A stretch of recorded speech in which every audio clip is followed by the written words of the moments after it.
Hello everybody, welcome to video number 2 for centrifugal pumps. तो आज हम बात करेंगे एप्लीकेशंस की कि इनकी एप्लीकेशंस किस किस चीज़ पे होती है। तो सबसे पहले एप्लीकेशंस में आ जाता है जी, हाइड्रोकार्बन्स को हम पंप करते हैं। तो हाइड्रोकार्बन्स तीन तरह के होते हैं, लाइट भी होते हैं, पेट्रोलियम बेस्ड प्रोडक्ट्स होते हैं। तो इनकी क्लासिफिकेशन में ये लाइट होते हैं, इंटरमीडिएट हाइड्रोकार्बन्स कुछ होते हैं और कुछ हैवी होते हैं। और एटमॉस्फेरिक कंडीशंस के ऊपर जो लाइट हाइड्रोकार्बन्स हैं ये टेंड टू वेपोराइज, तो वेपर हो बन जाते हैं। इंटरमीडिएट वाले लिक्विड की कंडीशन में रहते हैं और जो हैवी हाइड्रोकार्बन्स होते हैं वो हाईली विस्कस होते हैं, इवन सॉलिड्स भी होते हैं। आप वीडियो के नीचे कमेंट्स कर सकते हैं सर्च करके कि हाइड्रोकार्बन्स हैवी कौन कौन से होते हैं और लाइट कौन से हैं और इंटरमीडिएट कौन से हैं। इसका आपका इंटरेस्ट भी बढ़ेगा और देखते हैं कि फर्दर क्या इन्फॉर्मेशन मिलती है हमें इसमें, इफ़ यू हैव टाइम। तो हाइड्रोकार्बन्स को हम पंप करते हैं।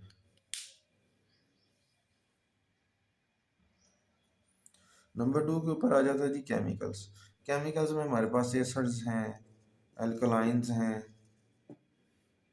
ऑक्सीडाइजिंग एजेंट्स हैं, मुख्तलिफ लिक्विड्स हैं। ये भी आप सर्च करके बताएं ऑक्सीडाइजिंग एजेंट्स कौन कौन से हो सकते हैं। तो ये बहुत डिस्ट्रक्टिव होते हैं इक्विपमेंट के लिए भी और प्लांट पर्सनल के लिए भी, जो उधर काम कर रहा है उसको भी नुकसान पहुंचा सकते हैं अगर ये लीक हो जाए। तो लिहाजा इसमें जो पंप्स हम आगे जाके देखेंगे कि इनको लीक प्रूफ कैसे बनाया जाता है। तो ये केमिकल्स इक्विपमेंट के लिए, एनवायरनमेंट के लिए और पर्सनल के लिए हैजर्डियस है।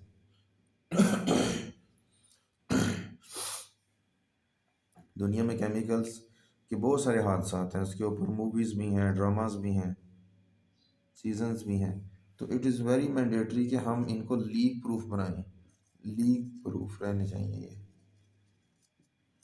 तीसरे नंबर पर स्लरीज आती हैं। स्लरीज वो लिक्विड्स हैं जिनमें थोड़े से सॉलिड पार्टिकल्स भी साथ शामिल हो जाए।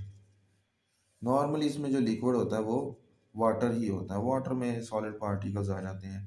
जो दूसरे लिक्विड्स होते हैं, एसिड्स हैं या अल्कलाइंस हैं, तो वो तो बड़े कंट्रोल्ड एनवायरनमेंट में होते हैं, उनमें सॉलिड पार्टिकल्स सच नहीं आते। तो यह जैसे हमारे शहरों का जो ड्रेनेज सिस्टम है उसमें सारे वाटर के साथ साथ आपको पता है कि सॉलिड पार्टिकल्स और सारा कुछ इस तरह की चीज़ें आ जाती हैं। वेस्ट मटेरियल यानी कि हम कह सकते हैं जब भी कोई होगा तो उसमें चांस रहेगा। स्पेशली हम एक पूरा आगे जाके एक टॉपिक होगा हमारा कि स्लरीज को डील करने वाले पंप्स कौन से हैं और उसमें क्या क्या देखा जाता है। एप्लीकेशन में चौथे नंबर पर फिर लास्ट में हम कहते हैं कि वाटर और वाटर टाइप लिक्विड्स जो हैं इससे मिलते जुलते माइल्ड केमिकल्स जो इतने ज़्यादा एनवायरनमेंट के लिए हैजर्डियस नहीं होंगे, यानी कि डाइल्यूटेड एसिड्स जिसमें एसिड बहुत कम हो और वाटर की रेशो ज़्यादा हो। ये इजी टू हैंडल होते हैं जनरली एंड ये इक्विपमेंट और एनवायरनमेंट के लिए भी ज़्यादा ख़तरनाक नहीं होते। अग्रेसिव लिक्विड्स इनको हम कहेंगे, अग्रेसिव लिक्विड्स ये एक चांस रहता है टॉक्सिक फ्लूइड एक्सपोजर करेंगे। ये टॉक्सिक फ्लूइड एक्सपोजर दे सकते हैं और वेपर्स की फॉर्म में ये बाहर आएंगे अगर ये पंप से लीक होते हैं। मिसाल के तौर पे हमने पहले बात की हाइड्रोकार्बन्स की, तो उसमें जो लाइटर हाइड्रोकार्बन्स हैं जो एटमॉस्फेरिक कंडीशन के ऊपर वेपराइज हो जाते हैं, अगर वो लीक होते हैं किसी भी वजह से तो जैसे ही वो पंप से बाहर आएंगे पूरा वेपर क्लाउड बन जाता है।